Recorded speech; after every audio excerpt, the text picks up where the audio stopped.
So we got the Ergohuman Gen 2 here. I'm going to be above average on this one for sure. I'm going to be right at a B. I think that this is a very well-rounded chair, and the main reason I'm going to be at a B is just simply fit issues. The armrests don't go quite narrow enough for me. I wish they went a little bit narrower, but the pads themselves are super, super comfortable, and the seat is a little bit firm for my liking. It doesn't have any of that flexibility because it does have that hard frame. It's got kind of a typical mesh seat design, but this one is going to be padded on there, so I think it's better than the mesh version. It just lacks that flexibility, and I think the seat could be a little bit more cush, so I'm going to be at a B. Yeah, that lack of flexibility does make it a little bit of a different style chair, but for me, I still think it's super comfortable. It's going to be an A for me. I like the newer design. The seat's a little flatter, and you can just never feel like you're hitting any hard edges. I personally like this version we're showing with that leather seat. Mesh backrest also kind of gives you that little bit of a cooler experience by having the mesh back, and I just love that lumbar support. It's pretty strong, I always feel, but for me, because of the mesh in that lower part, you can kind of sink into it, so it doesn't feel like it's poking into my back. Headrest is, I can always get that in a great spot, and I really like the arms, so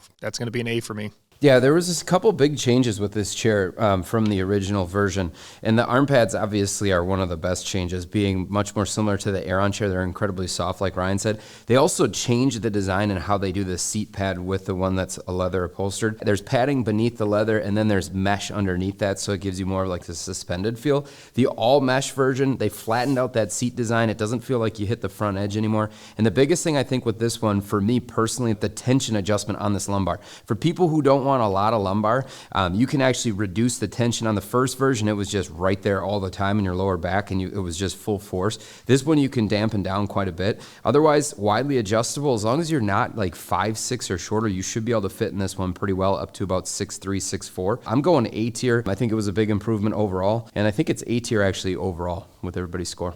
The Aeron Remastered chair. Now, this is a huge upgrade over the Classic. You guys have probably seen plenty of the tier lists where I've ranked an F tier for the Classic because it's just unsittable for me. Everything that they've changed on this chair was an improvement, specifically in the seat for sure. Getting rid of that foam pad in the front makes it more comfortable. The tilt function on this thing is absolutely ridiculous. It is one of the best, if not the best. So if you're going to want to rock back and forth on the chair, it's great. And these arm pads, they are like top tier. There's not a more soft pad that's more durable than this one that'll actually hold up, and that's kind of what it comes down to. You're going to get comfort, and you're going to get excellent comfort for a very long time because the mesh that they use on this holds up super well. I'm going to go B+.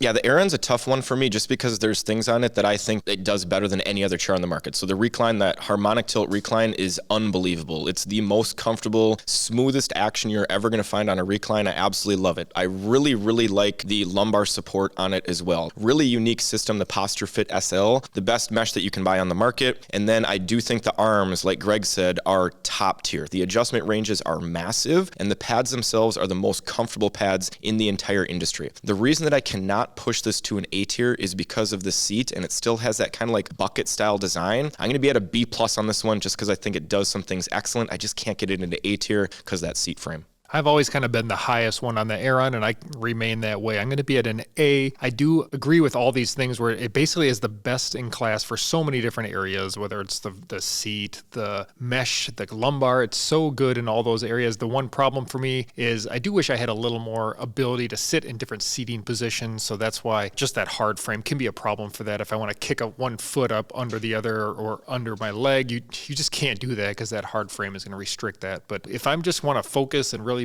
sit nice and ergonomically and focus on my work, this is probably the best chair for that. So for me, it's going to be an A. It's going to average out, what are we going to have here, a B+. If you want to see how we rank all of the most popular chairs, head over to BTODtv to see our full office chair tier list. Click the link in the description.